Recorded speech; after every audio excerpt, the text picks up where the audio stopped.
All right, so in this satchel, we have the new DJI Mic 3, and I'm pretty stoked to show you guys these mics because I've been using them now for a couple weeks, and I've been using the Mic 2 for a while, and these sound so much better.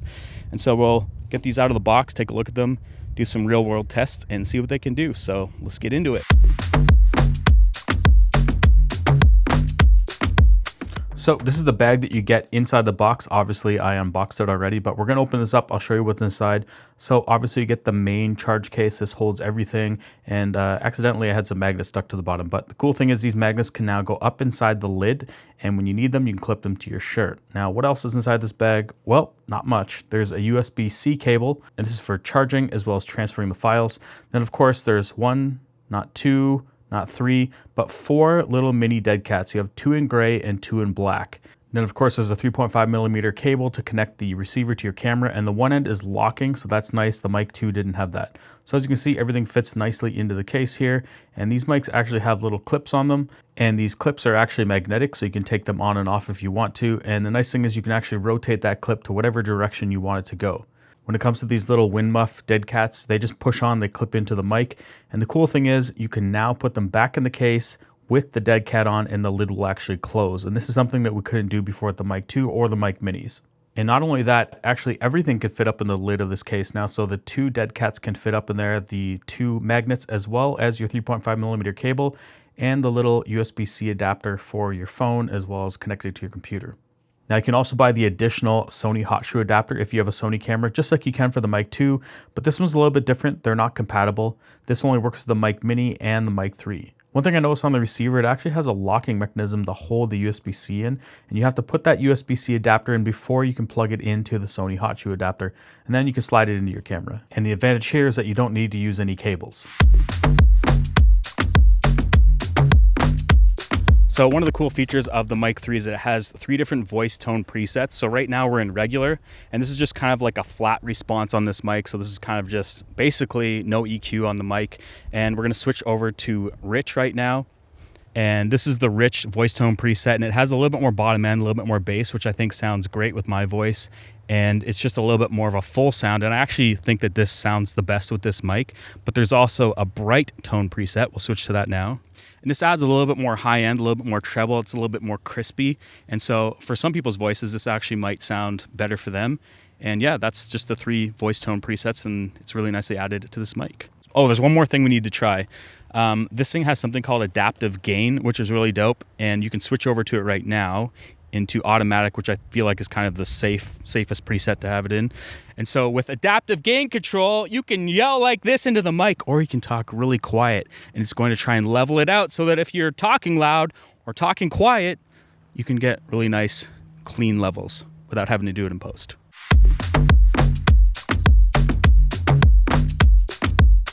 All right, so the Mic 3 has 2 levels of noise cancellation, and it's quite a bit more advanced than the Mic 2. We've got some rivers running and some music playing in the background, and right now I have no noise cancellation turned on, so you're hearing all of this stuff. And if you double click the record button, right now we've got basic noise cancellation enabled, so it should be kind of lowering the levels of the ambient noise behind me. And I feel like this is kind of the perfect scenario to use basic noise cancellation. But if you want to shoot somewhere that's like super noisy, like this construction site over here, we can switch it into strong. So let's try that now. So we'll switch it to strong now. So now we're in strong noise cancellation. You probably won't hear too much noise going on behind us. And this is definitely the best if you have like motors running or cars beside you and things like that. And this definitely helps cut through that and give you some nice clean audio. And so I definitely noticed that this is an improvement over the Mic 2s. And yeah, that's the noise cancellation test. I'm gonna turn it off. So now we're back to no noise cancellation, except all the engines kind of stopped. So I don't know, that's the test. All right, so we're doing the range test now. This mic can actually do up to 400 meters, which is a little bit further than the Mic 2. I think I'm gonna only go up to 100 meters though, because if you get anything in the way, it starts to cut out. So that's at line of sight. And you should be able to hear me right now because I'm facing the camera, but I'm pretty far away. And a reason why you'd be any further than this from the camera, and I mentioned this before in other mic videos, if you're that far away from your camera, it's gonna get stolen while you're this far away. So it's pretty crazy that this is the range on this mic because it's a little bit more improved and it's way smaller. But here we are. This is at 100 meters. So I'm turning my back to him out, but we'll see. You should be able to still hear me from here. And cool thing is though, if this thing cuts out, we've got internal recording. Today's video is sponsored by Motion Array, and if you're a content creator looking for royalty-free music or video assets, it's definitely one of the best places out there. And they have a massive selection of stock footage and that awesome voiceover feature, but they also are adding new stuff all the time. Like they added high-quality LUTs, and they're made by professional colorists. There's tons of different LUTs to choose from. It's easy to filter through the different styles, and the cool thing is you get a little live preview of the sample footage so you can kind of see how it's going to look. Now, one thing I really like about Motion Array is the video assets. So they have different templates and overlays and even titles. And so for this video, I wanted some kind of a title transition to section out the different parts of this video.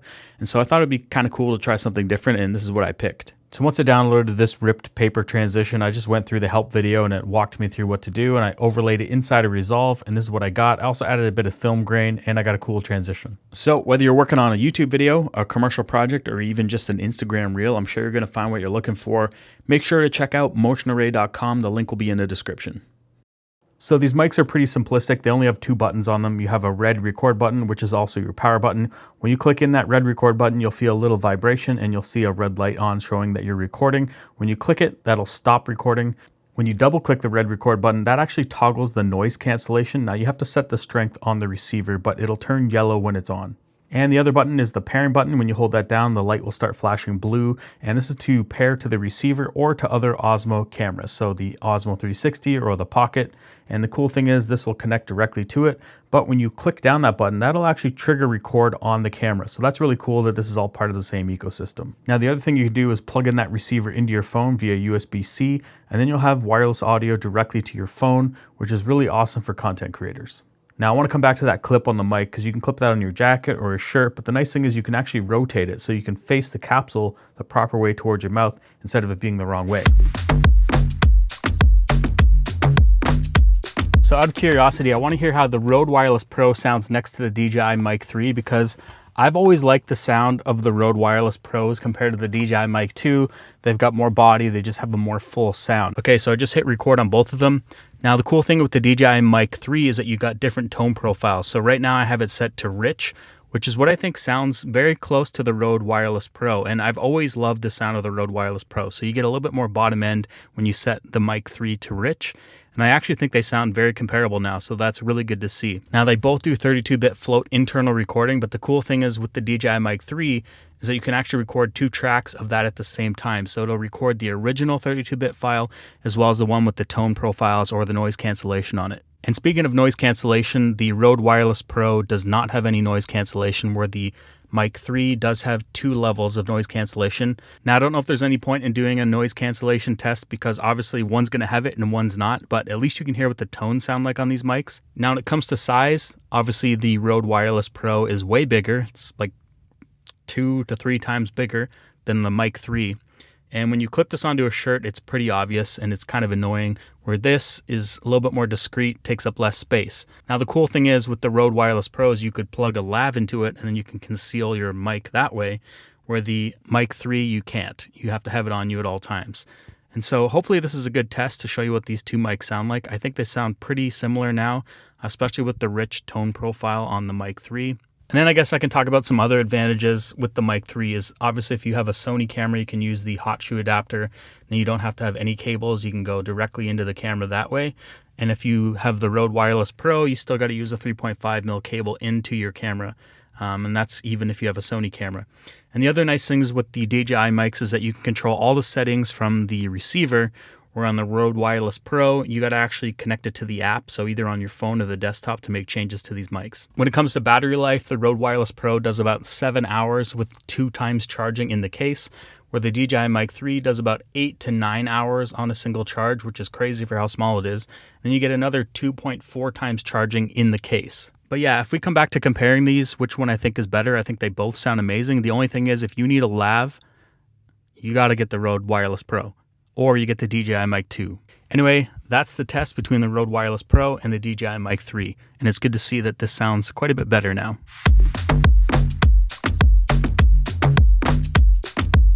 Now, when it comes to the record times, I had to write this down because it's pretty crazy. They can do 43 hours of 32-bit float internal recording or up to 21.5 hours of dual recording, so 2 tracks at once. And I mentioned that before, you can do the unaffected 32-bit float track as well as the one with the effects on it. And when it comes to battery life, you can get up to 8 hours, and I was able to get pretty close to that. And with the charge case, you can charge it up again for another 2.4 times, which can pretty much last you like almost 2 days, which is amazing. And the other cool thing is that if you're in a pinch, you can actually plug this thing in for 5 minutes and get another 2 hours. So when it comes to the UI and the menus of the receiver, a swipe down gets you into the settings. Now, I'm not going to cover everything, but I did notice there's lossless audio that's coming right from the receiver into the camera, which is really good. So you're actually getting 24-bit clean audio through that hotshoe adapter. Now, something new is this environment setting. So you can have indoors or outdoors. And basically what this is going to do is it's automatically going to jump between frequencies. So if you're at a trade show, this will help with interference. Now, there's also adaptive gain control, which is something I already showed off. And of course, you can toggle 32-bit float on or off, and the new dual recording option to record 2 tracks at once, one with the affected track and one without the affected track. So you have the option to choose between the two. You can also see how much storage you have left. And the cool thing is you can actually connect up to 4 mics to this receiver. And if you're using a digital hotshoe and have a camera that supports it, you can have 4 independent audio tracks recorded to your video file. And then under general, it's just kind of your general settings, your brightness, the language, the date, and things like that. Now, to remotely change settings on the mic, you can actually tap on it and you can trigger record. You can mute the mic on and off. You can come in here and change the noise cancellation from basic to strong. And then of course you have your tone profile, so you can change that from rich to bright and then regular.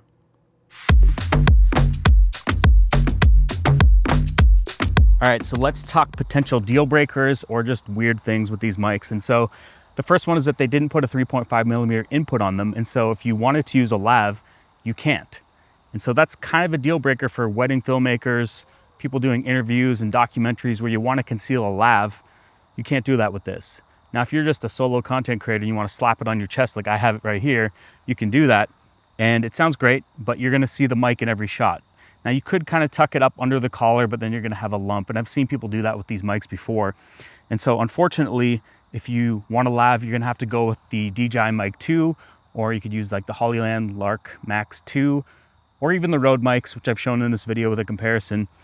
And so that kind of singles these out. Now, it makes me kind of feel like these are more of like a Mic Mini Pro more than they are a Mic 3. And the second thing, which isn't really a deal breaker, I just find strange, and well, it's not that strange, they just don't have a USB-C port on the bottom of them, but you have to transfer all the files with the case. So you have to plug the case into your computer and transfer the files off that way. And that's not a big deal. We've had that with the Rode Wireless Pro. It's the same thing. You plug the case and you can get the files off that way. But if you lose the case or damage the case, then you can't really get the files off, where with the Mic 2, you could just plug them in and get the files off that way. And lastly is the mic clip. It's magnetically held on. I don't feel like it's super strong, and it's fine for everyday content. You're just clipping it on your jacket or your shirt, and that's totally fine. It's not gonna fall off, but if you wanted to clip this onto something that's like super active, you're running, or you clip it onto something moving, could come unclipped and you might lose your mic. All right, so my final thoughts. This is definitely one of the best mic systems out there for solo content creators, vloggers, even small crews. Like I said, if you want that 3.5mm input, this mic does not have that. So you might have to go to something like the Mic 2, which would be better for interviews and weddings and things like that. But if you're just gonna be clipping this on yourself, this is the best setup. It's a lightweight mic. You got dual recording, 32-bit float. Comes in at around $329, which is actually cheaper than the Mic 2 right now. But again, if you need that 3.5mm input, you gotta go with the Mic 2 or something else. But I do think this sounds way better just with the internal mic. And so, yeah, if you're thinking about getting this, I'll have a link in the description where to find it. What do you guys think? Is this the type of mic that you're looking for? Let me know in the comments. If you like this video, give it a thumbs up. If you dislike this video, give it a thumbs down twice. Don't forget to hit that notification bell, and I'll see you guys in the next one. Bye.